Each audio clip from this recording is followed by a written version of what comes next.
बिस्मिल्लाहिर्रहमानिर्रहीम। हजरत मोइनुद्दीन चिश्ती अजमेरी, जिन्हें ख्वाजा गरीब नवाज के नाम से भी जाना जाता है। ख्वाजा मोइनुद्दीन चिश्ती इस्लाम धर्म के एक ऐसे महान सूफी संत रहे हैं जिन्होंने इस्लाम के सूखते दरख्त को फिर से हरा भरा किया, जो गरीबों के मसीहा थे, खुद भूखे रहकर दूसरों को खाना खिलाते थे, जो दीन दुखियों के दुखों को दूर करते थे, जो पाप को पुण्य में बदल देते थे। वो अल्लाह के सच्चे बंदे थे।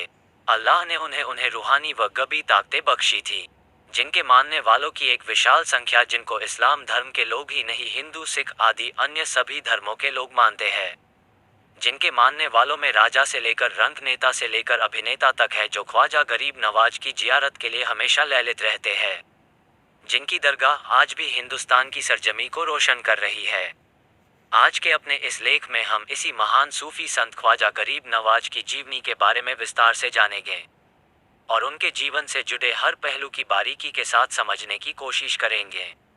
ख्वाजा मोइनुद्दीन चिश्ती गरीब नवाज का जन्म कहाँ हुआ? ये प्रश्न भी अनेक मतभेदों से भरा हुआ है।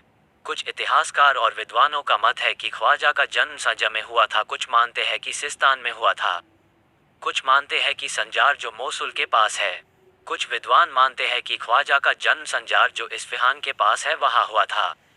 लेकिन इन सभी मतों में ज्यादातर बल इस मत को मिलता है कि ख्वाजा का जन्म या पैदाइश की जगह इस्फहान है।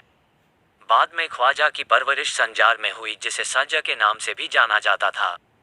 उस समय इस्फहान के एक मोहल्ले का नाम सजा था। उस मोहल्ले में ख्वाजा के माता पिता रहते थे। जिस प्रकार ख्वाजा की माता और जन्म स्थान के बारे में विद्वानों और इतिहासकारों में अनेक मतभेद है, उसी प्रकार ख्वाजा के जन्म के समय को लेकर भी विद्वानों और इतिहासकारों में अनेक मतभेद है।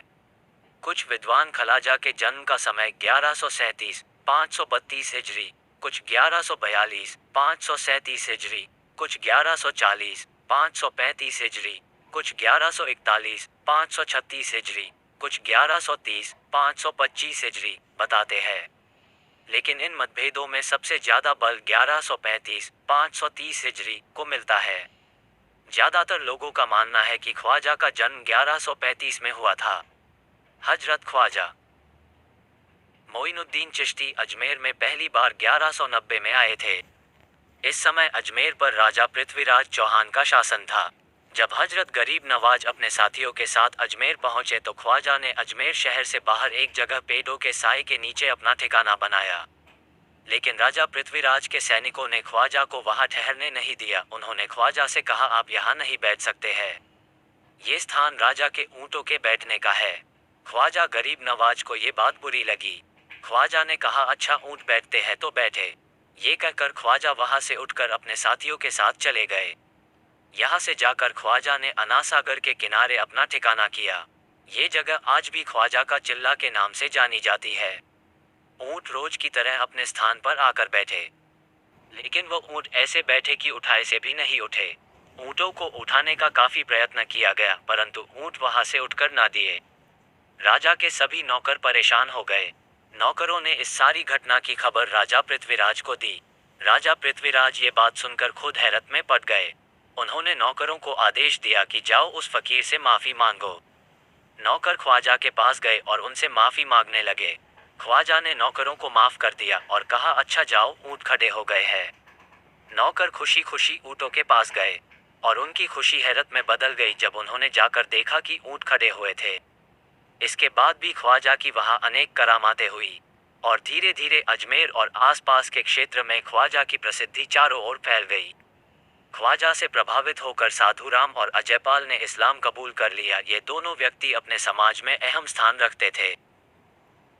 अब तक ख्वाजा अनासागर के किनारे ही ठहरे हुए थे।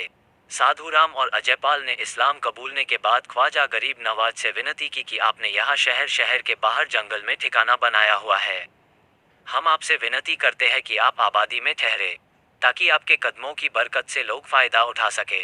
ख्वाजा ने उन दोनों की बात मान ली। ख्वाजा ने अपने साथी यादगार मोहम्मद को शहर में ठहरने हेतु उपयुक्त स्थान देखने के लिए भेजा। यादगार मोहम्मद ने स्थान देखकर ख्वाजा को सूचित किया। फिर ख्वाजा अपने साथियों के साथ उस स्थान पर अपना ठिकाना बनाया। यहाँ ख्वाजा ने जमात खाना, इबादत खाना, मकतब बनवाया। यही वो मुकद्दस जगह है जहां आज भी ख्वाजा की आलिशान दरगाह है।